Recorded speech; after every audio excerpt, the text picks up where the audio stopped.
ಗುಲ್ಬರ್ಗ ವಾರ್ತೆಗಳ ಪ್ರಾಯೋಜಕರು Devanand sari centre super market Kalaburagi.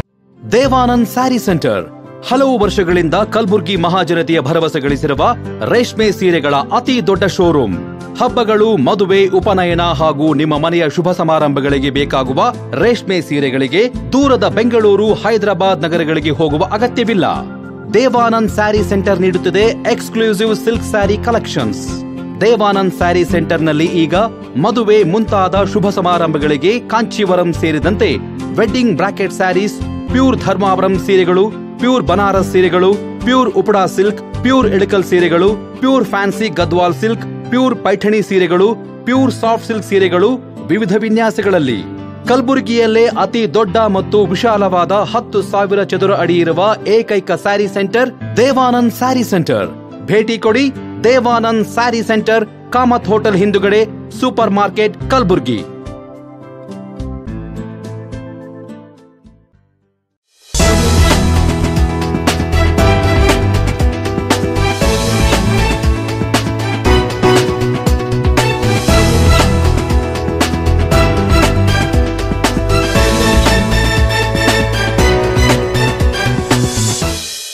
ನಮಸ್ಕಾರ. ಇನ್ ಗುಲ್ಬರ್ಗ ವಾರ್ತೆಗಳಿಗೆ ಸ್ವಾಗತ. ಮೊದಲಿಗೆ ಹೆಡ್ಲೈನ್ಸ್. ಸಾರಿಗೆ ಮುಷ್ಕರದ ಹಿನ್ನೆಲೆ ಖಾಸಗಿ ಬಸ್ ಮೊರೆ ಹೋದ ಪ್ರಯಾಣಿಕರು. ಕೆಕೆಆರ್ಡಿಬಿ ಅವ್ಯವಹಾರ ಸಿಬಿಐ ತನಿಖೆಗೆ ಒಪ್ಪಿಸುವಂತೆ ಸಾಯ್ಬಣ್ಣ ಜಮಾದಾರ್ ಒತ್ತಾಯ. ಆಗಸ್ಟ್ 6ರಂದು ದಲಿತ ಸಂಘರ್ಷ ಸಮಿತಿಯಿಂದ ಧರಣಿ. ಆಗಸ್ಟ್ 18ರಂದು ಬೆಂಗಳೂರಿನಲ್ಲಿ ಮಾದಿಗರ ಮಹಾಯುದ್ಧ ಬೃಹತ್ ಸಮಾವೇಶ. ಫರ್ನಾಂಡಿಸ್ ಹೇಳಿಕೆ. ಈಗ ವಾರ್ತೆಗಳ ವಿವರ. ವೇತನ ಪರಿಷ್ಕರಣೆ ಸೇರಿದಂತೆ ವಿವಿಧ ಬೇಡಿಕೆಗಳ ಈಡೇರಿಕೆಗೆ ಆಗ್ರಹಿಸಿ ರಾಜ್ಯ ಸಾರಿಗೆ ನೌಕರರು ಮಂಗಳವಾರ ಕರೆ ನೀಡಿದ ಮುಷ್ಕರದ ಹಿನ್ನೆಲೆಯಲ್ಲಿ ಸಾರಿಗೆ ಬಸ್ಗಳ ಸಂಚಾರದಲ್ಲಿ ವ್ಯತ್ಯಯವಾಗಿದೆ. ಹಾಗಾಗಿ ಕಲಬುರಗಿ ನಗರ ಸೇರಿದಂತೆ ವಿವಿಧ ತಾಲೂಕುಗಳಲ್ಲಿ ಬಸ್ ಸಂಚಾರವಿಲ್ಲದೆ ಪ್ರಯಾಣಿಕರು ಪರದಾಡುತ್ತಿರುವುದು ಕಂಡುಬಂತು. ನಗರದ ಕೇಂದ್ರ ಬಸ್ ನಿಲ್ದಾಣ, ಶಹಬಜಾರ್ ನಾಕಾ, ಸೂಪರ್ ಮಾರ್ಕೆಟ್, ಗಂಜ್ ಪ್ರದೇಶ ಸೇರಿದಂತೆ ಇತರ ಕಡೆಗಳಲ್ಲಿ ಬಸ್ಗಳು ರಸ್ತೆಗೆ ಇಳಿಯದೇ ಇದ್ದುದರಿಂದ ಪ್ರಯಾಣಿಕರು ಖಾಸಗಿ ಬಸ್ ಹಾಗೂ ನಗರ ಸಂಚಾರಕ್ಕೆ ಆಟೋಗಳನ್ನು ಅವಲಂಬಿಸಿರುವುದು ಎಲ್ಲೆಡೆ ಕಂಡುಬರುತ್ತಿದೆ. ಬೆಂಗಳೂರು, ಹೈದರಾಬಾದ್, ಬಳ್ಳಾರಿ, ಹುಬ್ಬಳ್ಳಿ ಸೇರಿದಂತೆ ವಿವಿಧ ಕಡೆಗಳಿಂದ ಬಸ್ ಹಾಗೂ ರೈಲುಗಳ ಮೂಲಕ ಬೆಳಗ್ಗೆ ನಗರಕ್ಕೆ ಬಂದಿಳಿದ ಪ್ರಯಾಣಿಕರು ತಮ್ಮ ಊರುಗಳಿಗೆ ತೆರಳಲು ಹರಸಾಹಸ ಪಟ್ಟರು. ಈಗಾಗಲೇ ಬಸ್ ಡಿಪೋ ಆಯಿತು, ಬಸ್ ಸ್ಟ್ಯಾಂಡ್ ಮತ್ತು ಎಂಟ್ರಿ ಎಕ್ಸಿಟ್ ಪಾಯಿಂಟ್ಗಳಲ್ಲಿ ಸಿಬ್ಬಂದಿ ವಿಕೆಟ್ಸ್ ಮತ್ತು ಪ್ಯಾಟ್ರೋಲಿಂಗ್ ಶಾಂತ ರೀತಿಯಿಂದ ವಾತಾವರಣ ಇದೆ. ಮತ್ತು ಕೆಲವು ವಾಹನಗಳಿಂದ ಯಾರು ಹೋಗ್ತಾ ಇದ್ದಾರೆ ನಾವು ಬಂದ ಸೆಕ್ಯೂರಿಟಿನ ಕೊಡ್ತಾ ಇದ್ದೀವಿ. ಮತ್ತು ಯಾರೂ ಕಾನೂನನ್ನು ಕೈಗೆತ್ತಿಕೋಬಾರ್ದು ಅಂತ ನಿರ್ದಿಷ್ಟವಾಗಿ ಆ ರೀತಿ ಏನೇ ಕಂಡು ಬಂದರೆ ನಮ್ಮ ಅಧಿಕಾರಿಗಳು ಕಟ್ಟುನಿಟ್ಟಿನ ಸೂಚನೆಗಳನ್ನು ಕೊಟ್ಟಿದ್ದೀವಿ. ಯಾರಾದರೂ ಕಾನೂನನ್ನು ಕೈಗೆತ್ತಿಕೊಂಡು ಅದ್ರ ಮೇಲೆ ನಿರ್ಧಾರ ಇಲ್ಲಿವರೆಗೆ ಯಾವ ರೀತಿ ಹತ್ಯಾಪೂರ್ವಕವಾಗಿ ಬಂದ್ ಮಾಡುವಂಥದ್ದು ಅಥವಾ ಕಾನೂನು ಕೈಗೆತ್ತಿಕೊಳ್ಳುವಂಥ ಘಟನೆ ಯಾವುದು ತಿಳಿದು ಬಂದಿದೆ. ಬಸ್ ಮೂವ್ಮೆಂಟ್ ಆಗ್ತಾ ಇದೆ ಸರ್. ಸಾರಿಗೆ ಅಧಿಕಾರಿಗಳ ಜೊತೆ ಸಂಪರ್ಕ ಮಾಡಿದ್ವಿ. ಅಲ್ಲಿ ಮಾಡಿದ ಪ್ರಕಾರ ಕೆಲವು ವಾಹನಗಳು ಮತ್ತು 90% ವಾಹನಗಳು ಮೂವ್ ಆಗ್ತಾ ಇಲ್ಲ ಅಂತ ತಿಳಿಸಿದ್ದಾರೆ. ಮತ್ತು ಈಗ ಇತರೆ ಅಧಿಕಾರಿಗಳ ಜೊತೆ ಸಂಪರ್ಕದಲ್ಲಿದೆ. RTO ಮತ್ತು ಬೇರೆ ಬೇರೆ ಇಲಾಖೆಗಳ ಅಧಿಕಾರಿಗಳ ಜೊತೆ ಪರ್ಯಾಯ ವ್ಯವಸ್ಥೆಗಳ ಬಗ್ಗೆ ನಾವು ಕ್ರಮವನ್ನು ಈಗ ಹೊರಗಡೆ ಕೆಲವೊಂದಷ್ಟು ಆಟೋಗಳು ಇದನ್ನೇ ಅಂದರೆ ಈಗ ಮೂವ್ಮೆಂಟ್ ಆಗದೆ ಮತ್ತು ಈಗಾಗಲೇ ನಾವು RTO ಮತ್ತು ಇತರೆ ಅಧಿಕಾರಿಗಳ ಜೊತೆ ಸಭೆನೂ ಕೂಡ ಮಾಡಿದ್ವಿ. ಈ ಪ್ರೈವೇಟ್ ಕ್ಯಾಬ್ಸ್ ಇರ್ಬೋದು, ಪ್ರೈವೇಟ್ ಬಸ್ಸಸ್ಸು, ಆಟೋಗಳು ಯಾರೂ ಕೂಡ ಏನು ನಿಗದಿತ ದರ ಇದೆ ಅದರ ಬಿಟ್ಟು ಹೆಚ್ಚಿನ ದರ ತೆಗೆದುಕೊಳ್ಳುವಂತಿಲ್ಲ. ಮತ್ತು ಅಂಥದ್ದೇನೋ ಕಂಡು ಬಂದರೆ ಕಲ್ಯಾಣ ಕರ್ನಾಟಕ ಪ್ರದೇಶಾಭಿವೃದ್ಧಿ ಮಂಡಳಿಯ ಅವ್ಯವಹಾರಗಳು ಸಿಬಿಐ ತನಿಖೆಗೆ ಒಪ್ಪಿಸಬೇಕು ಮತ್ತು ಮಂಡಳಿ ಅಧ್ಯಕ್ಷ ಹಾಗೂ ಕಾರ್ಯದರ್ಶಿಯನ್ನು ಕೂಡಲೇ ಆ ಸ್ಥಾನಗಳಿಂದ ತೆರವುಗೊಳಿಸಬೇಕು ಎಂದು ಅಹಿಂದ್ ಚಿಂತಕರ ವೇದಿಕೆ ಸಂಸ್ಥಾಪಕ ರಾಜ್ಯಾಧ್ಯಕ್ಷ ಸಾಯ್ಬಣ್ಣ ಜಮಾದಾರ್ ಒತ್ತಾಯಿಸಿದರು. ಸುದ್ದಿಗೋಷ್ಠಿಯಲ್ಲಿ ಮಾತನಾಡಿದ ಅವರು, ಮಂಡಳಿಯಿಂದ 2019ರಿಂದ 2024 ತನಕ ನಡೆದ ಅಕ್ರಮಗಳ ಬಗೆಗೆ ಸಿಬಿಐ ತನಿಖೆ ನಡೆಸಬೇಕು ಎಂದು ಆಗ್ರಹಿಸಿದರು. ಕೆಕೆಆರ್ಡಿಬಿ ಅಧ್ಯಕ್ಷ ಹಾಗೂ ಕಾರ್ಯದರ್ಶಿಯನ್ನು 371J ಕಲಂ ನಿಯಮಾವಳಿಗಳಿಗೆ ವಿರುದ್ಧವಾಗಿ ನೇಮಿಸಲಾಗಿದೆ. ನಿಯಮದಂತೆ ಸರ್ಕಾರದ ಕಾರ್ಯದರ್ಶಿ ಮಟ್ಟದ ಅಧಿಕಾರಿಯನ್ನು ಮಂಡಳಿಯ ಕಾರ್ಯದರ್ಶಿಯಾಗಿ ನೇಮಿಸಬೇಕು. ಈ ಭಾಗದ ಸಚಿವರನ್ನು ಕೆಕೆಆರ್ಡಿಬಿ ಅಧ್ಯಕ್ಷರನ್ನಾಗಿ ನೇಮಿಸಬೇಕು ಎಂದು ಒತ್ತಾಯಿಸಿದರು. ಕೆಕೆಆರ್ಡಿಬಿ ಅಕ್ರಮಗಳು ಸೇರಿದಂತೆ ವಿವಿಧ ವಿಷಯಗಳಿಗೆ ಸಂಬಂಧಿಸಿದಂತೆ ಬೆಂಗಳೂರಿನ ಕರ್ನಾಟಕ ಹೈಕೋರ್ಟ್ನಲ್ಲಿ ಸಾರ್ವಜನಿಕ ಹಿತಾಸಕ್ತಿ ಅರ್ಜಿ ಸಲ್ಲಿಸಿದ್ದು, ಅರ್ಜಿಯನ್ನು ನ್ಯಾಯಾಲಯ ಪುರಸ್ಕರಿಸಿದೆ. ಈ ಭಾಗದ ಜನರಿಗೆ ನ್ಯಾಯ ಸಿಗುವ ವಿಶ್ವಾಸ ಇದೆ ಎಂದರು. ಮಂಡಳಿಯು ಈ ಭಾಗದ ಅಭಿವೃದ್ಧಿಗಾಗಿ ರಚಿಸಲಾಗಿದೆ. ಆದರೆ ಕೆಲ ಪಟ್ಟಭದ್ರ ಹಿತಾಸಕ್ತಿಗಳು ಮತ್ತು ಅಧಿಕಾರಿಗಳು ಹಾಗೂ ಜನಪ್ರತಿನಿಧಿಗಳ ಕುಮ್ಮಕ್ಕಿನಿಂದ ಮಂಡಳಿಯ ಹಣ ಕೊಳ್ಳೆ ಹೊಡೆಯುತ್ತಿರುವುದು ವಿಷಾದನೀಯ. ಹಾಗೂ ಮಂಡಳಿಗೆ ಬರುವಂತಹ ಅಧಿಕಾರಿಗಳು ಸರ್ಕಾರದ ಅಧಿಸೂಚನೆಗಳು ಮತ್ತು ಕಾನೂನುಗಳನ್ನು ಉಲ್ಲಂಘಿಸಿ ಭ್ರಷ್ಟಾಚಾರದಲ್ಲಿ ತೊಡಗಿ ಮಂಡಳಿಯನ್ನು ಸರ್ವನಾಶ ಮಾಡಲು ಹೊರಟಿದ್ದು, ಇದಕ್ಕೆ ಪೂರಕವಾಗಿ ಮಂಡಳಿಯ ಅಧ್ಯಕ್ಷರು ಹಾಗೂ ಈ ಭಾಗದ ಜನಪ್ರತಿನಿಧಿಗಳು ಸಾಥ್ ನೀಡುತ್ತಿರುವುದು ನೋವಿನ ಸಂಗತಿ ಎಂದರು. ಆಗಿರಬಹುದು ಮತ್ತು ಶೈಕ್ಷಣಿಕವಾಗಿ ಹೀಗೆ ಡೆವಲಪ್ಮೆಂಟ್ ಆಗುವ ಸಲುವಾಗಿ ಒಂದು ಮಂಡಳಿಯನ್ನು ರಚನೆ ಮಾಡ್ತಾರೆ. ಆದರೆ ಇಲ್ಲಿ ಮಂಡಳಿಯಲ್ಲಿ ಬರುವಂಥ ಅಧಿಕಾರಿಗಳು ಮತ್ತು ಏನು ಅಧ್ಯಕ್ಷರಿದ್ದಾರೆ ಇವರು ಸತತವಾಗಿ ನಾವು ಸುಮಾರು ವರ್ಷಗಳಿಂದ ನೋಡ್ತಾ ಬಂದಿದ್ದೀವಿ. ಆ ಮಂಡಳಿಯ ದುಡ್ಡು ಅಂದರೆ ಇವತ್ತು ಅವ್ರ ಅಪ್ಪನ ಮನೆ ದುಡ್ಡು ತಗೊಂಡಿದ್ದಾರೆ. ಯಾವ ರೀತಿಯಾಗಿ ಅಂದರೆ ಇವತ್ತು ಅಕ್ರಮ ಭ್ರಷ್ಟಾಚಾರಗಳು ಮಾಡುತ್ತಾ ಮಂಡಳಿಯ ದುಡ್ಡನ್ನು ಸಾವಿರಾರು ಕೋಟಿ ರೂಪಾಯಿಗಳನ್ನು ಇವತ್ತು ಕೊಳ್ಳೆ ಹೊಡೆಯುವ ನಿಟ್ಟಿನಲ್ಲಿ ಇವರು ಕೆಲಸ ಮಾಡ್ತಾಯಿದ್ದಾರೆ. ಮತ್ತು ಏನು ಈ ಹಿಂದಿನ BJP ಸರ್ಕಾರ 40% ಸರ್ಕಾರ ಇದೆ, ಇಲ್ಲೆಲ್ಲರೂ ಕಳ್ಳರದಾರ, ಕ್ರೈಡಲಲ್ಲಿ ಅಧಿಕಾರಿಗಳು ಕಳ್ಳರದಾರ, ಮತ್ತೇನದ ಬೇರೆ ಬೇರೆ ಕಡೆಲ್ಲ ಕಳ್ಳರದಾರ ಅಂತ ಹೇಳಿಕೆಂದ್ರೆ ಇವತ್ತು ಅಪವಾದನೆ ಮಾಡುತ್ತಾ ಇವತ್ತು 40% ಸರ್ಕಾರ ಅಂತ ಹೇಳುತ್ತಾ ಇವತ್ತು ಅಧಿಕಾರಕ್ಕೆ ಬಂದಂಥ ಕಾಂಗ್ರೆಸ್ ಸರ್ಕಾರ ಏನು ಮಾಡ್ತಾ ಇದೆ ಅಂದರೆ ಇವತ್ತು ಆ ಕಳ್ಳರನ್ನು ಅವ್ರು ದೊಡ್ಡ ಕಳ್ಳರು ಅವರನ್ನು ಉಳಿಸುವ ನಿಟ್ಟಿನಲ್ಲಿ ಇವತ್ತು ಏನೆಲ್ಲ ಕೆಲಸಗಳು ಏನೆಲ್ಲ ಕುತಂತ್ರಗಳು ಮಾಡ್ತಾ ಇದ್ದಾರೆ ಅಂದ್ರೆ ಕಾಂಗ್ರೆಸ್ ಸರ್ಕಾರ ಬಂದ ಕೂಡಲೇ ಇವತ್ತು ಏನು ಕಲ್ಯಾಣ ಕರ್ನಾಟಕ ಪ್ರದೇಶ ಅಭಿವೃದ್ಧಿ ಮಂಡಳಿ ಮತ್ತು ಕಲ್ಯಾಣ ಕರ್ನಾಟಕ ಮಾನವ ಸಂಪನ್ಮೂಲ ಕೃಷಿ ಸಾಂಸ್ಕೃತಿಕ ಸಂಘದಲ್ಲಿ 3,000 ಕೋಟಿ ರೂಪಾಯಿ ಹಗರಣ ಆಗಿದೆ ಅಂಥೇಳಿ ಅಪವಾದನೆಯನ್ನು ಮಾಡುವ ಮೂಲಕ ಇವತ್ತು ತನಿಖಾ ತಂಡವನ್ನು ರಚನೆ ಮಾಡ್ತಾರೆ. ಮೊದಲಿಗೆ ಆ ತನಿಖಾ ತಂಡದ ರಚನೆ ಆದಮೇಲೆ ಒಂದು 6 ತಿಂಗಳು ಬಿಟ್ಟು ಇಲ್ಲ ತನಿಖಾ ತಂಡದ ವರದಿ ಸ್ಯಾಟಿಸ್ಫ್ಯಾಕ್ಷನ್ ಆಗಿಲ್ಲ, ಮತ್ತೊಂದು ತನಿಖೆಯನ್ನು ಮಾಡಿಸ್ತೀವಿ ಅಂಥೇಳಿ ಮತ್ತೆ ತನಿಖೆ ಕುಂಡಿಸ್ತಾರೆ. ಅದು ಷರತ್ತುಬದ್ಧವಾದಂಥ ತನಿಖೆಯನ್ನು ಮಾಡ್ತಾರೆ. ಏನಂದರೆ 6 ತಿಂಗಳಲ್ಲಿ ಆ ತನಿಖಾ ವರದಿಯನ್ನು ಬಹಿರಂಗಪಡಿಸಿ ಏನು 3,000 ಕೋಟಿ ಭ್ರಷ್ಟಾಚಾರ ಮಾಡಿದರೆ ಎಲ್ಲರಿಗೆ ಜೈಲಿಗೆ ಹಾಕ್ತೀವಿ, ನಮ್ಮ ಕಾಂಗ್ರೆಸ್ ಸರ್ಕಾರದ ಪಂಚ ಗ್ಯಾರಂಟಿಗಳ ಜೊತೆಗೆ ಇದು ಭ್ರಷ್ಟರನ್ನು ಜೈಲಿಗೆ ಹಾಕುವುದು, ಭ್ರಷ್ಟಾಚಾರವನ್ನು ತಡೆಯುವುದು 6ನೇ ಗ್ಯಾರಂಟಿ ಅಂತೇಳಿ ಇವತ್ತು ಕಾಂಗ್ರೆಸ್ ಸರ್ಕಾರ ಇವತ್ತು ಅನೌನ್ಸ್ಮೆಂಟು ಮಾಡ್ತು. ಆದರೂ ಮುಂದೆ ಬಂದು ಇವರು ಏನು ಮಾಡಿದ್ರು ಅಂದರೆ ಇವತ್ತು ಆ BJP ಸರ್ಕಾರಕ್ಕಿಂತಲೂ ಕೂಡ ಅವರು 40% ಚೋರಾದರೆ ಇವರು 50% ಚೋರಾದರು. ಇವತ್ತು ಆ ಕಾರಣಕ್ಕಾಗಿ ಏನು ಮಂಡಳಿಯಲ್ಲಿ ಸುದೀರ್ಘವಾಗಿ 2019ರಿಂದ 2024ರವರೆಗೂ ಬಹುತೇಕ ಹೋರಾಟಗಳನ್ನು ಮಾಡುತ್ತಾ ಮತ್ತು ಮಾಧ್ಯಮಗಳಲ್ಲೂ ಕೂಡ ಎಷ್ಟೋ ಮಾಧ್ಯಮಗಳಲ್ಲಿ ಇವತ್ತು ವರದಿಗಳಾಗಿದ್ದಾವೆ. ಮೊನ್ನೆನೇ ಕೊಪ್ಪಳದಲ್ಲಿ 72 ಕೋಟಿ ರೂಪಾಯಿ ಹಗರಣ ಬಂತು. ಇಲ್ಲಿ ಜೇವರ್ಗಿ ತಾಲೂಕಿನಲ್ಲಿ 75 ಲಕ್ಷ ರೂಪಾಯಿದೇನು ರೋಡ್ ಮಾಡಿದೇನೆ 75 ಲಕ್ಷ ಎತ್ತಿರೋದು.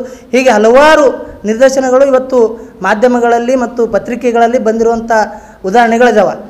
ಅವನ್ನೆಲ್ಲ ಇಟ್ಕೊಂಡು ನಾವು ಸತತವಾಗಿ ಏನು 5 ವರ್ಷದಿಂದ ಹೋರಾಟ ಮಾಡ್ತಾಯಿದ್ದೀವಿ. ಎಲ್ಲ ಡೇಟಾಗಳನ್ನು ಕಲೆಕ್ಷನ್ ಮಾಡಿ ಅವರ ಅಕ್ರಮಗಳನ್ನು ಎಲ್ಲ ಪಟ್ಟಿಗಳನ್ನು ಮಾಡಿ ನಾವು ಏನಂದರೆ ಮಾನ್ಯ ಉಚ್ಚ ನ್ಯಾಯಾಲಯ ಬೆಂಗಳೂರು ಅಲ್ಲಿಗೆ ನಾವು ಇವತ್ತು ಸಾರ್ವಜನಿಕ ಹಿತಾಸಕ್ತಿ ಅರ್ಜಿಯನ್ನು ಹಾಕಿದ್ವಿ. ಅದನ್ನು ಸ್ಕೂಟ್ನಿ ಮಾಡುವ ಮೂಲಕ ನಮ್ಮ ಅಪೀಲನ್ನು ಇವತ್ತು ಮಾನ್ಯ ಘನ ನ್ಯಾಯಾಲಯ ಅದಕ್ಕೆ ಅಕ್ಸೆಪ್ಟ್ ಮಾಡ್ಕೊಂಡಿದೆ. ನಾವು ಅಲ್ಲಿ ಪ್ರಮುಖವಾದಂಥ ಬೇಡಿಕೆಗಳನ್ನು ಇಟ್ಟಿದ್ದೇವೆ ಅಂದರೆ 2019ರಿಂದ 24ರ ತನಕ ಯಾವೆಲ್ಲ ಕಾಮಗಾರಿಗಳು KKRDBಯಿಂದ ಆಗಿದ್ದಾವೆ ಅದರ ಮೇಲೆ CBIನಿಂದ ತನಿಖೆ ಆಗಬೇಕು ಒಂದು. ಅದಾದಮೇಲೆ ಇವತ್ತು ಕಾನೂನು ಸಂವಿಧಾನ ಬಗ್ಗೆ ಮಾತಾಡುವಂಥ ಕಾಂಗ್ರೆಸ್ ಸರ್ಕಾರ ಇವತ್ತು ಏನು ಮಾಡ್ತಾ ಇದೆ ಅಂದರೆ ಇವತ್ತು ಅವೈಜ್ಞಾನಿಕವಾಗಿ ಕಾನೂನು ಬಾಹಿರವಾಗಿ ಅಧ್ಯಕ್ಷರನ್ನು ಇವತ್ತು ನೇಮಕಾತಿ ಮಾಡಿದೆ. ಮೊದಲನೇದಾಗಿ ಏನು ಇವತ್ತು ಡಾಕ್ಟರ್ ಅಜಯ್ ಸಿಂಗ್ ಅವರದಾರ, ಅವರು ಒಬ್ಬರು ಶಾಸಕರದಾರ. ಆ ಶಾಸಕರು ಇಲ್ಲಿ ನಮ್ಮ 371J ಕಲಂ ಬೈಲಾದಲ್ಲಿ ಏನು ಹೇಳುತ್ತಂದರೆ 7 ಜಿಲ್ಲೆಗಳಲ್ಲಿರುವಂಥ 7 ಜಿಲ್ಲೆಯ ಜಿಲ್ಲಾ ಉಸ್ತುವಾರಿಗಳಲ್ಲಿ ಒಬ್ಬರನ್ನು ಈ ಮಂಡಳಿಯ ಅಧ್ಯಕ್ಷರನ್ನಾಗಿ ಮಾಡಬೇಕು ಅಂತೇಳಿ ಒಂದನೇದಾಗಿ. ಎರಡನೇದಾಗಿ ಏನದ ಕಾರ್ಯದರ್ಶಿ ಹುದ್ದೆ. ಆ ಕಾರ್ಯದರ್ಶಿ ಹುದ್ದೆ ಅಂದರೆ ಸರ್ಕಾರದ ಕಾರ್ಯದರ್ಶಿಗಳಿಗೆ ಸಮನಾಗಿರುವಂಥ ಕಡಿಮೆ ಅಲ್ಲದ ಹುದ್ದೆಯ ಒಬ್ಬ ಅಧಿಕಾರಿಯನ್ನು ಅಂದರೆ RC ಕೇಡರ್ಗಿಂತ ಮೇಲಿರುವಂಥ ಒಬ್ಬ ಅಧಿಕಾರಿಯನ್ನು ಇವತ್ತು ಮಂಡಳಿಗೆ ಕಾರ್ಯದರ್ಶಿಯನ್ನಾಗಿ ನೇಮಕ ಮಾಡಬೇಕಂಥೇಳಿ ಅಧಿಸೂಚನೆ ಇದೆ. ಇವತ್ತು ಕಾನೂನು ಉಲ್ಲಂಘನೆ ಮಾಡಿ ಇವತ್ತು DC ಕೇಡರ್ ಇರುವಂಥ ಒಬ್ಬ ಜೂನಿಯರ್ ಅಧಿಕಾರಿಯನ್ನು ಇಲ್ಲಿ ತಂದು ಕುಣಿಸುವ ಮೂಲಕ ಇವತ್ತು ಅಕ್ರಮಗಳು ಭ್ರಷ್ಟಾಚಾರಗಳು ಇವತ್ತು ನಾವು ಲಾಸ್ಟ್ ಟೈಮ್ ಪ್ರೆಸ್ ಮೀಟ್ ಮಾಡಿದಾಗ 5,300 ಕೋಟಿ ರೂಪಾಯಿ ವಿತೌಟ್ ಥರ್ಡ್ ಪಟ್ಟಿ ಮಾಡಿರುವಂಥ ದಾಖಲಾತಿಗಳು ಕೂಡ ತಮಗೆಲ್ಲರಿಗೂ ಕೂಡ ನಾವು ಪ್ರೊವೈಡ್ ಮಾಡಿದ್ದೀವಿ. ಇವು ಎಲ್ಲವನ್ನು ಇಟ್ಕೊಂಡು ಏನು ಇವತ್ತು ಸರ್ಕಾರ ನಾವು ಪ್ರಾಮಾಣಿಕವಾಗಿ ಕೆಲಸ ಮಾಡ್ತೀವಿ, ಪಾರದರ್ಶಕತೆಯಿಂದ ಕೆಲಸ ಮಾಡ್ತೀವಿ ಅಂಥೇಳಿ ಇವತ್ತು ಜಂಬ ಕೊಚ್ಕೊಳ್ಳುತ್ತಾ ಇವತ್ತು ಇವರೇ ಇವತ್ತು ಈ ಏನು ಮಂಡಳಿಯಲ್ಲಿ ಅಕ್ರಮಗಳು, ಭ್ರಷ್ಟಾಚಾರಗಳು ಇವತ್ತು ಭಾಳಷ್ಟು ಅಕ್ರಮಗಳು ಮಾಡ್ತಾಯಿದ್ದಾರೆ. ಈಗ ನಾನು ಒಂದೊಂದಾಗಿ ಕೆಲವೊಂದು ಉದಾಹರಣೆಗಳನ್ನು ಕೊಡ್ತಾ ತಮ್ಮ ಗಮನಕ್ಕೆ ತರ್ತಾ ಇದ್ದೀನಿ. ಏನಂದರೆ, ಇವರು ಸರ್ಕಾರದ ಅಧೀನದಲ್ಲಿ ಬರುವಂಥ ಮಂಡಳಿ, ಇವತ್ತು ಸರ್ಕಾರದವರು, ನನ್ನ ಹತ್ರ ಲೆಟ್ರ್ ಇದೆ, ಒಂದು ಆದೇಶವನ್ನು, ಸರ್ಕಾರದ ಆದೇಶವನ್ನು ಎಲ್ಲ ಮಂಡಳಿಗಳು, ನಿಗಮ ಮಂಡಳಿಗಳು ಪಾಲನೆ ಮಾಡಬೇಕು. 7 ಬಾರಿ ಇವರು ಸರ್ಕಾರದವರೇ ಇವತ್ತು ವರದಿಯನ್ನು ಕೊಡ್ತಾರೆ. ಅಂದರೆ ನಮಗೆ ಅದಕ್ಕೆ ಸಂಬಂಧಪಟ್ಟಂಥ ನಮ್ಮ ಪ್ರಶ್ನೆಗೆ ಉತ್ತರ ಕೊಡಿ ಅಂತೇಳಿ 7 ಲೆಟ್ರ್ಗಳನ್ನು ಸರ್ಕಾರ ಹಾಕತ್ತೆ. ಅದಕ್ಕೂ ರೆಸ್ಪಾನ್ಸ್ ಮಾಡಲ್ಲ ಇಲ್ಲಿ KKRDBಯಲ್ಲಿ. ಮತ್ತು ಇಲ್ಲಿ ಬಿಲ್ಗಳು ಯಾವ ರೀತಿ ಹಗರಣ ಮಾಡ್ತಾ ಇದ್ದಾರೆ ಅಂದ್ರೆ, ಇಲ್ಲಿ 21/10/2022ಕ್ಕೆ ಥರ್ಡ್ ಪಾರ್ಟಿ ಇನ್ಸ್ಪೆಕ್ಷನ್ ಆಗುತ್ತೆ. ಅಂದರೆ ವರ್ಕ್ ಕಂಪ್ಲೀಟ್ ಆಗಿ ಥರ್ಡ್ ಪಾರ್ಟಿ ಇನ್ಸ್ಪೆಕ್ಷನ್ ಆಗಿ ರಿಪೋರ್ಟ್ ಕೊಡ್ತಾರೆ ಸರ್. ಇವ್ರು ಬಿಲ್ ಯಾವಾಗ ಮಾಡ್ತಾರೆ ಅಂದರೆ, ಇವರು ಆ ವರದಿ ಮೇಲೆ ಇವತ್ತು ಬಿಲ್ ಮಾಡಿರೋಂಥ ಡೇಟ್ ಯಾವುದಂದ್ರೆ 2025ಕ್ಕೆ ಮಾಡ್ತಾರೆ, 3 ವರ್ಷ ಬಿಟ್ಟು. ಇದು ಏನು ಒರಿಜಿನಲ್ ಥರ್ಡ್ ಪಾರ್ಟಿ ಅದಾನ, ಏನು ಡೂಪ್ಲಿಕೇಟ್ ಅದಾನ ಅನ್ನೋದು ಪ್ರಶ್ನೆ ನಮ್ಮದು. ಅಂದರೆ 3 ವರ್ಷಗಳ ಕಾಲ ಇವರು ಥರ್ಡ್ ಪಾರ್ಟಿ ಇವತ್ತು ಇನ್ಸ್ಪೆಕ್ಷನ್ ರಿಪೋರ್ಟನ್ನು ತೊಗೊಂಡು ಇವತ್ತು ಕಾಮಗಾರಿ ಕಂಪ್ಲೀಟ್ ಆದ್ಮೇಲೆ 3 ವರ್ಷ ಬಿಟ್ಟು ಬಿಲ್ ಮಾಡೋ ಅವಶ್ಯಕತೆ ಏನಿತ್ತು ಇವ್ರಿಗೆ? ಇವರು ಒಂದು ವೇಳೆ ಇದು ಮಾಡಿದ್ರೆ 3 ವರ್ಷ ತನಕ ಇವ್ರು ಏನು ಮಾಡಿದ್ರು ಅಂದ್ರೆ, ಏನು ಮಂಡಳಿ ಅಧಿಕಾರಿಗಳಿಗೆ ಸಿಗುವಂಥ ನೇವುದ್ಯ ಸಿಕ್ಕಿಲ್ವೋ ಅಥವಾ ಏನಾಗಿಲ್ವೋ? ಇಲ್ಲಿ ಡೇಟ್ ಇದೆ 28/3/2025ಕ್ಕೆ ಸರ್ ಬಿಲ್ ಮಾಡಿದ್ದಾರೆ. ಇವ್ರಿಗೆ ನಾಚಿಕೆ ಆಗಬೇಕು. ಮಂಡಳಿ ಯಾವ ದಸೆಯಲ್ಲಿ ಹೋಗ್ತಾ ಇದೆ, ಮಂಡಳಿಯಲ್ಲಿ ಯಾರೆಲ್ಲ ಏನು ಕೆಲಸ ಮಾಡ್ತಾ ಇದ್ದಾರೆ, ಮಂಡಳಿ ದುಡ್ಡು ಅಂದರೆ ಇವತ್ತು ಇವರು ಮಂಡಳಿ ದುಡ್ಡು ಅಂದರೆ ಇವರು ಮನೆ ದುಡ್ಡು ತಿಳ್ಕೊಂಡ್ರ. ಈ ರೀತಿಯಾಗಿ ಅಕ್ರಮ ಭ್ರಷ್ಟಾಚಾರ ಮಾಡುವ ಮೂಲಕ ಇಲ್ಲಿ KKRDBಯವರೇ ಈ ಪುಸ್ತಕವನ್ನು ಬಿಡುಗಡೆ ಮಾಡಿದ್ದಾರೆ. ಈ ಪುಸ್ತಕದಲ್ಲಿ ಏನು ಈ ಹಿಂದೆ BJP ಸರ್ಕಾರ ಇದ್ದಾಗ ನಮ್ಮ ಭಾಗದ ಶಾಸಕರುಗಳು ಪ್ರಿಯಾಂಕ ಖರ್ಗೆ ಅವರಾಗಲಿ, BR ಪಾಟೀಲ್ ಅವರಾಗಲಿ, ಇವರೆಲ್ಲರೂ ಕೂಡ ಇವತ್ತು ಕ್ರೆಡಲ್ನಲ್ಲಿ ಅಕ್ರಮಗಳು, ಭ್ರಷ್ಟಾಚಾರಗಳು ಆಗ್ತಾ ಇದ್ದಾವೆ. BJP ಸರ್ಕಾರ ಕ್ರೆಡಲ್ದವರಿಗೆ ವರ್ಕ್ ಕೊಡ್ತಾ ಇದ್ದಾರೆ. ಆ ವರ್ಕ್ ಕೊಟ್ಟು ಇವತ್ತು ಇಡೀ ಮಂಡಳಿ ದುಡ್ಡನ್ನು ಲೂಟಿ ಮಾಡ್ತಾ ಇದ್ದಾರೆ ಅಂತೇಳಿ ಅಪವಾದನೆ ಮಾಡಿದ್ರು. ಇವ್ರು ಏನು ಮಾಡ್ತಾ ಇದ್ದಾರೆ ಅಂದರೆ, ಇಲ್ಲಿ ಅಂಕಿಅಂಶ ಕೊಟ್ಟಿದ್ದಾರೆ. ಕ್ರೆಡಲ್ಗೆ 119 ವರ್ಕ್ಗಳನ್ನು ಕೊಟ್ಟಿದ್ದಾರೆ ಬೀದರ್ ಜಿಲ್ಲೆಯಲ್ಲಿ. ಇಲ್ಲಿ ಬನ್ನಿರಿ, ಕಲಬುರಗಿಯಲ್ಲಿ 621 ವರ್ಕ್ಗಳು ಕೊಟ್ಟಿದ್ದಾರೆ ಒಂದೇ ವರ್ಷದಾಗ. ಆಮೇಲೆ ಇಲ್ಲಿ ಯಾದಗಿರಿಯಲ್ಲಿ 898 ವರ್ಕ್ಗಳನ್ನು ಕೊಟ್ಟಿದ್ದಾರೆ. ಅಂದರೆ ಇವತ್ತು BJP ಸರ್ಕಾರದಲ್ಲಿ ಭ್ರಷ್ಟರಿರುವವರು ಕಾಂಗ್ರೆಸ್ ಸರ್ಕಾರ ಬಂದಾಗ ಪವಿತ್ರ ಆಗಿಬಿಡ್ತಾರ? ಅವೇ ಅಧಿಕಾರಿಗಳಲ್ಲ ಈಗ.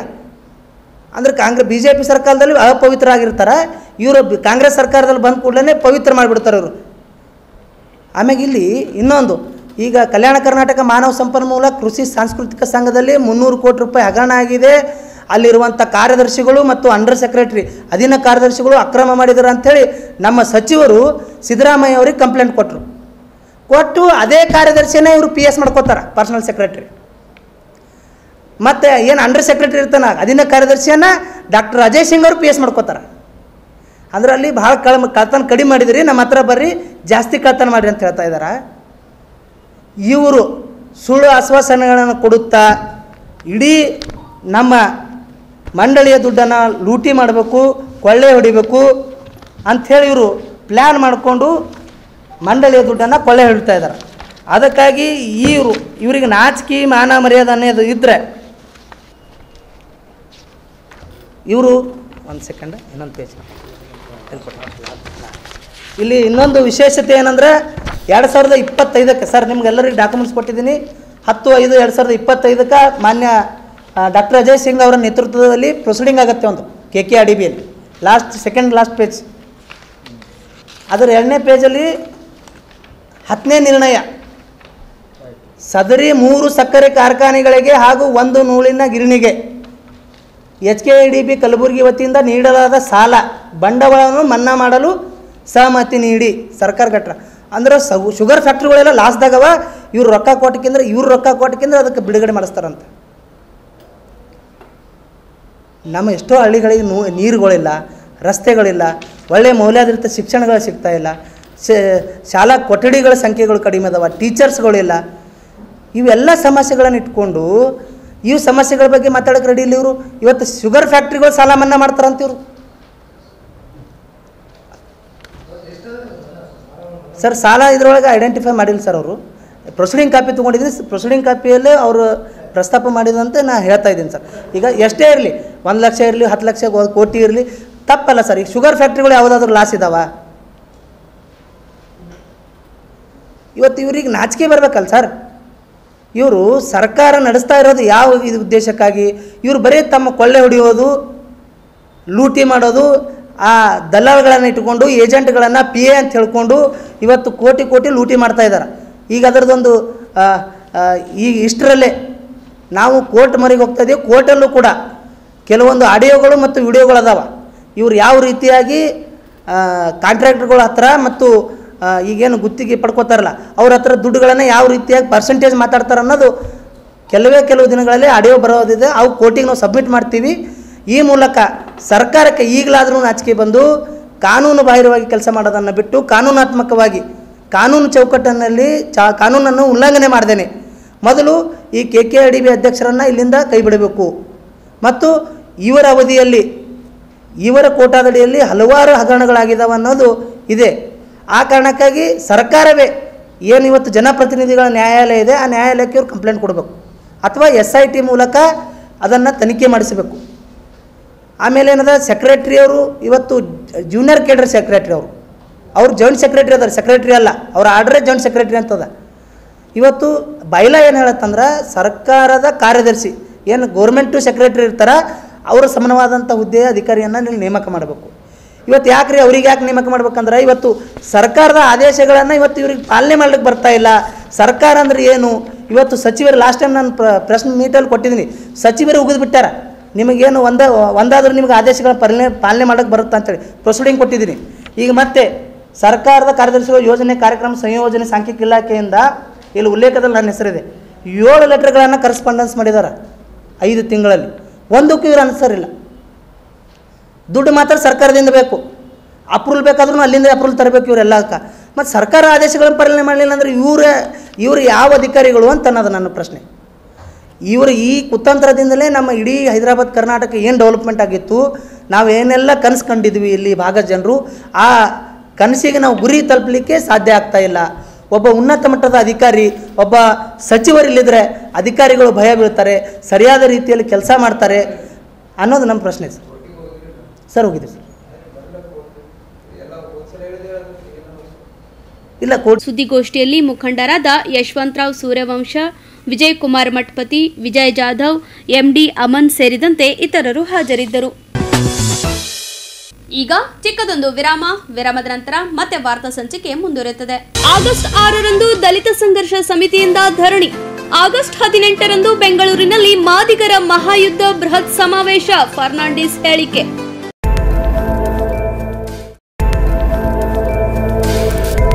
ಇನ್ ಗುಲ್ಬರ್ಗಾ ವಾರ್ತೆಗಳ ಪ್ರಾಯೋಜಕರು Devanand sari centre super market Kalaburagi. Devanand sari centre ಹಲವು ವರ್ಷಗಳಿಂದ ಕಲಬುರ್ಗಿ ಮಹಾಜನತೆಯ ಭರವಸೆ ಗಳಿಸಿರುವ ರೇಷ್ಮೆ ಸೀರೆಗಳ ಅತಿ ದೊಡ್ಡ ಶೋರೂಮ್. ಹಬ್ಬಗಳು, ಮದುವೆ, ಉಪನಯನ ಹಾಗೂ ನಿಮ್ಮ ಮನೆಯ ಶುಭ ಸಮಾರಂಭಗಳಿಗೆ ಬೇಕಾಗುವ ರೇಷ್ಮೆ ಸೀರೆಗಳಿಗೆ ದೂರದ ಬೆಂಗಳೂರು, ಹೈದರಾಬಾದ್ ನಗರಗಳಿಗೆ ಹೋಗುವ ಅಗತ್ಯವಿಲ್ಲ. ದೇವಾನಂದ್ ಸ್ಯಾರಿ ಸೆಂಟರ್ ನೀಡುತ್ತಿದೆ exclusive silk sari collections. Devanand sari ಸೆಂಟರ್ನಲ್ಲಿ ಈಗ ಮದುವೆ ಮುಂತಾದ ಶುಭ ಸಮಾರಂಭಗಳಿಗೆ ಕಾಂಚೀವರಂ ಸೇರಿದಂತೆ wedding brocade saris, pure Dharmavaram ಸೀರೆಗಳು, ಪ್ಯೂರ್ ಬನಾರಸ್ ಸೀರೆಗಳು, pure Uppada silk, pure Ilkal ಸೀರೆಗಳು, pure fancy Gadwal silk, pure Paithani ಸೀರೆಗಳು, ಪ್ಯೂರ್ ಸಾಫ್ಟ್ ಸಿಲ್ಕ್ ಸೀರೆಗಳು ವಿವಿಧ ವಿನ್ಯಾಸಗಳಲ್ಲಿ. ಕಲಬುರಗಿಯಲ್ಲೇ ಅತಿ ದೊಡ್ಡ ಮತ್ತು ವಿಶಾಲವಾದ 10,000 ಚದುರ ಅಡಿ ಇರುವ ಏಕೈಕ ಸ್ಯಾರಿ ಸೆಂಟರ್ ದೇವಾನಂದ್ ಸ್ಯಾರಿ ಸೆಂಟರ್. ಭೇಟಿ ಕೊಡಿ. ದೇವಾನಂದ್ ಸ್ಯಾರಿ ಸೆಂಟರ್, ಕಾಮತ್ ಹೋಟೆಲ್ ಹಿಂದುಗಡೆ, ಸೂಪರ್ ಮಾರ್ಕೆಟ್, ಕಲಬುರಗಿ.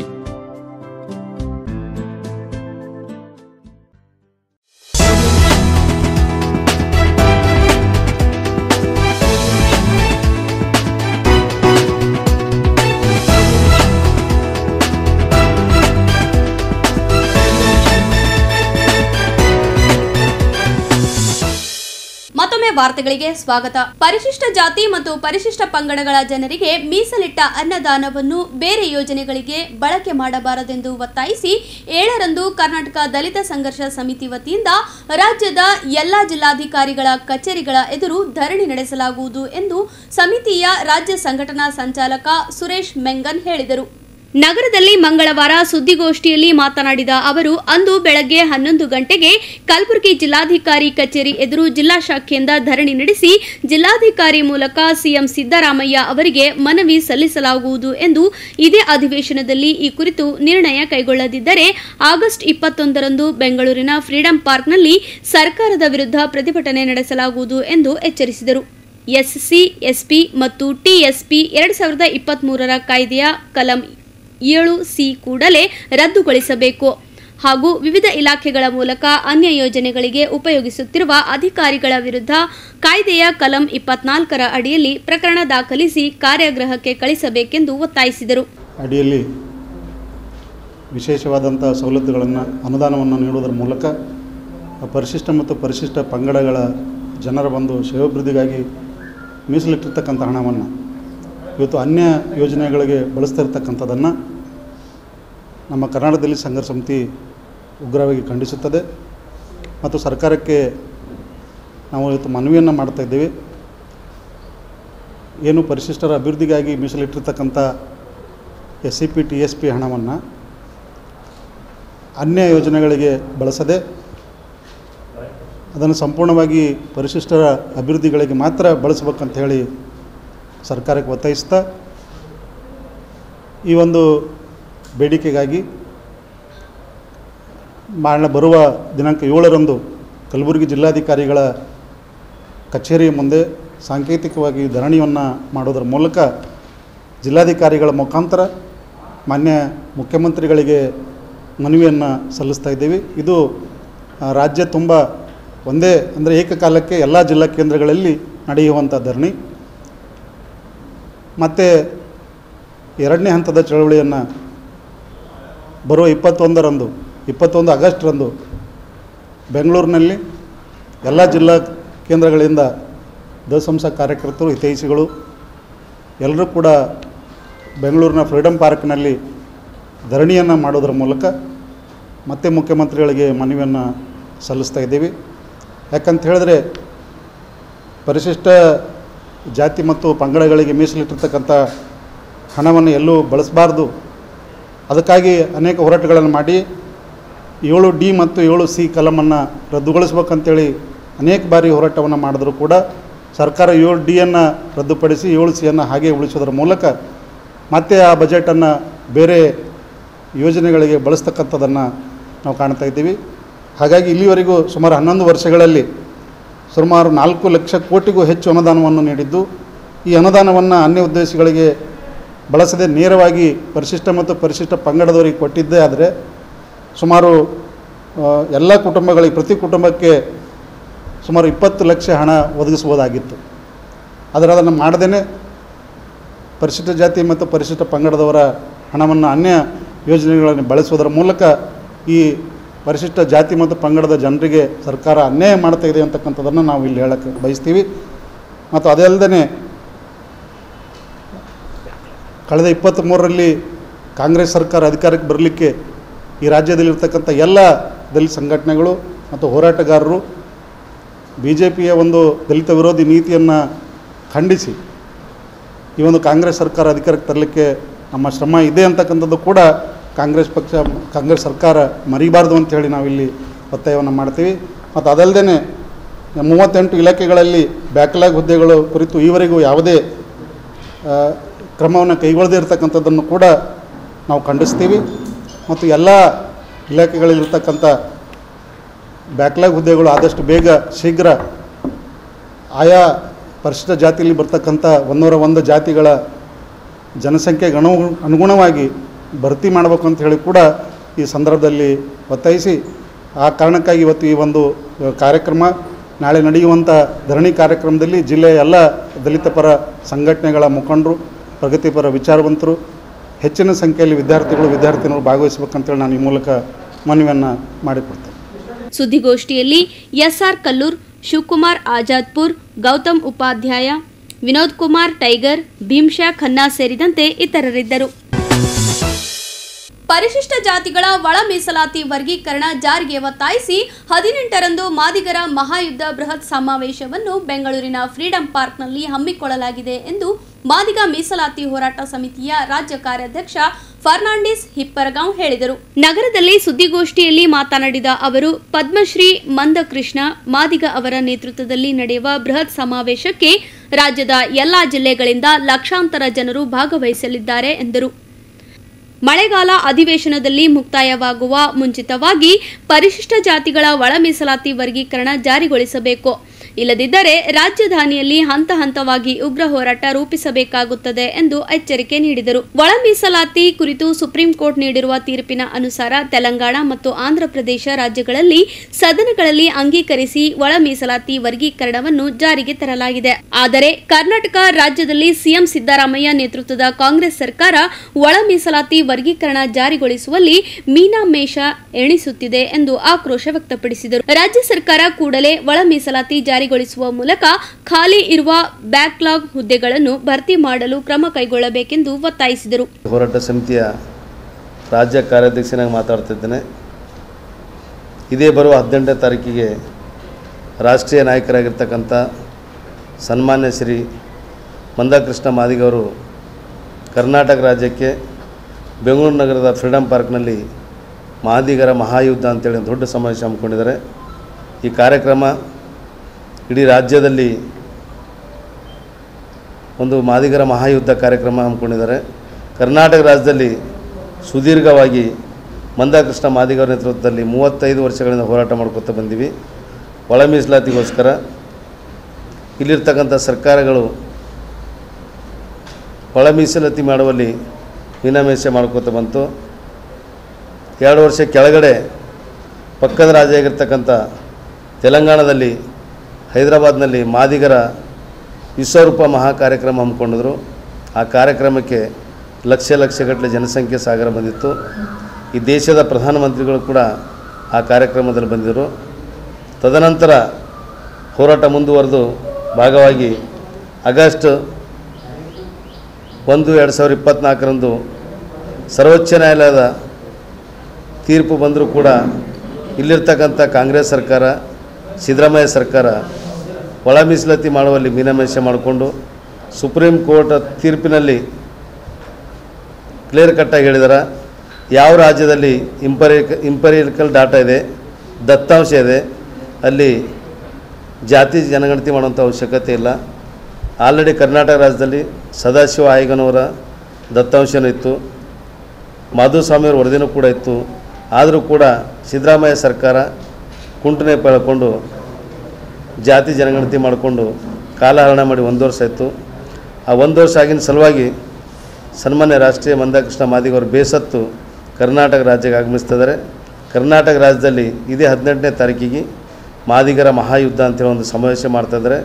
ಈ ಕಾರ್ಯಕ್ರಮಕ್ಕೆ ಕಲಬುರಗಿ ಜಿಲ್ಲೆಯಲ್ಲಿರ್ತಕ್ಕಂಥ ಎಲ್ಲ ಬುದ್ಧಿಜೀವಿಗಳು, ಯುವಕರು, ಹೋರಾಟಗಾರರು, ದಲಿತ ಪರ ಸಂಘಟನೆಗಳು, ಒಳ ಮೀಸಲಾತಿ ಚಿಂತಕರು ತಾವೆಲ್ಲೂ ಕೂಡ ಕಲಬುರಗಿ ಜಿಲ್ಲೆಯಿಂದ ಹೆಚ್ಚಿನ ಸಂಖ್ಯೆಯಲ್ಲಿ ಇದೇ 18ನೇ ತಾರೀಕಿಗೆ ಫ್ರೀಡಂ ಪಾರ್ಕ್ ಬಂದು ಮಂದಕೃಷ್ಣವರು ಮಾಡ್ತಿರ್ತಕ್ಕಂಥ ಮಾದಿಗರ ಮಹಾಯುದ್ಧ ನಮ್ಮ ರಾಜ್ಯಾಧ್ಯಕ್ಷರಾಗಿರ್ತಕ್ಕಂಥ ನರಸಪ್ಪ ಬಿ ದಂಡರವರ ನೇತೃತ್ವ ನಡೀತಾ ಇದೆ. ಆದ್ದರಿಂದ ಕಲಬುರಗಿ ಜಿಲ್ಲೆಯ ಸಮಸ್ತ ಮಾದಿಗರು ಹೆಚ್ಚಿನ ಸಂಖ್ಯೆಯಲ್ಲಿ ಬಂದು ಈ ಕಾರ್ಯಕ್ರಮ ಯಶಸ್ವಿಗೊಳಿಸಬೇಕಂತೇಳಿ ತಮ್ಮ ಮಾಧ್ಯಮದ ಮುಖಾಂತರ ಮನವಿ ಮಾಡುತ್ತೇನೆ. ಧನ್ಯವಾದಗಳು. ಸುದ್ದಿಗೋಷ್ಠಿಯಲ್ಲಿ ರಾಜು ಹಸ್ನೂರ್, ಸುಂದರ್ ಡಿ ಸಾಗರ್, ನಾಗೇಂದ್ರಪ್ಪ ದಂಡೋತಿಕರ್, ಹನುಮಂತ್ ಮೇಲಿನ್ಕೇರಿ, ಮನೋಜ್ ಕುಮಾರ್ ಕಟ್ಟಿಮನಿ ಸೇರಿದಂತೆ ಇತರರಿದ್ದರು. ಕೊನೆಯಲ್ಲಿ ಮತ್ತೊಮ್ಮೆ ವಾರ್ತೆಗಳ ಮುಖ್ಯಾಂಶಗಳು. ಸಾರಿಗೆ ಮುಷ್ಕರದ ಹಿನ್ನೆಲೆ ಖಾಸಗಿ ಬಸ್ ಮೊರೆ ಹೋದ ಪ್ರಯಾಣಿಕರು. ಕೆಕೆಆರ್ಡಿಬಿ ಅವ್ಯವಹಾರ ಸಿಬಿಐ ತನಿಖೆಗೆ ಒಪ್ಪಿಸುವಂತೆ ಸಾಯ್ಬಣ್ಣ ಜಮಾದಾರ್ ಒತ್ತಾಯ. ಆಗಸ್ಟ್ 6ರಂದು ದಲಿತ ಸಂಘರ್ಷ ಸಮಿತಿಯಿಂದ ಧರಣಿ. ಆಗಸ್ಟ್ 18ರಂದು ಬೆಂಗಳೂರಿನಲ್ಲಿ ಮಾದಿಗರ ಮಹಾಯುದ್ಧ ಬೃಹತ್ ಸಮಾವೇಶ, ಫರ್ನಾಂಡಿಸ್ ಹೇಳಿಕೆ. ಇಲ್ಲಿಗೆ ವಾರ್ತಾ ಸಂಚಿಕೆ ಮುಕ್ತಾಯವಾಯಿತು. ಮತ್ತೆ ಮುಂದಿನ ಸಂಚಿಕೆಯಲ್ಲಿ ಭೇಟಿಯಾಗೋಣ. ವಂದನೆಗಳು.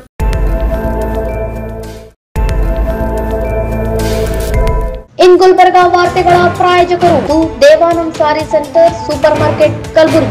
ದೇವಾನಂದ್ ಸ್ಯಾರಿ ಸೆಂಟರ್ ಹಲವು ವರ್ಷಗಳಿಂದ ಕಲಬುರ್ಗಿ ಮಹಾಜನತೆಯ ಭರವಸೆ ಗಳಿಸಿರುವ ರೇಷ್ಮೆ ಸೀರೆಗಳ ಅತಿ ದೊಡ್ಡ ಶೋರೂಮ್. ಹಬ್ಬಗಳು, ಮದುವೆ, ಉಪನಯನ ಹಾಗೂ ನಿಮ್ಮ ಮನೆಯ ಶುಭ ಸಮಾರಂಭಗಳಿಗೆ ಬೇಕಾಗುವ ರೇಷ್ಮೆ ಸೀರೆಗಳಿಗೆ ದೂರದ ಬೆಂಗಳೂರು, ಹೈದರಾಬಾದ್ ನಗರಗಳಿಗೆ ಹೋಗುವ ಅಗತ್ಯವಿಲ್ಲ. ದೇವಾನಂದ್ ಸ್ಯಾರಿ ಸೆಂಟರ್ ನೀಡುತ್ತಿದೆ ಎಕ್ಸ್ಕ್ಲೂಸಿವ್ ಸಿಲ್ಕ್ ಸ್ಯಾರಿ ಕಲೆಕ್ಷನ್ಸ್.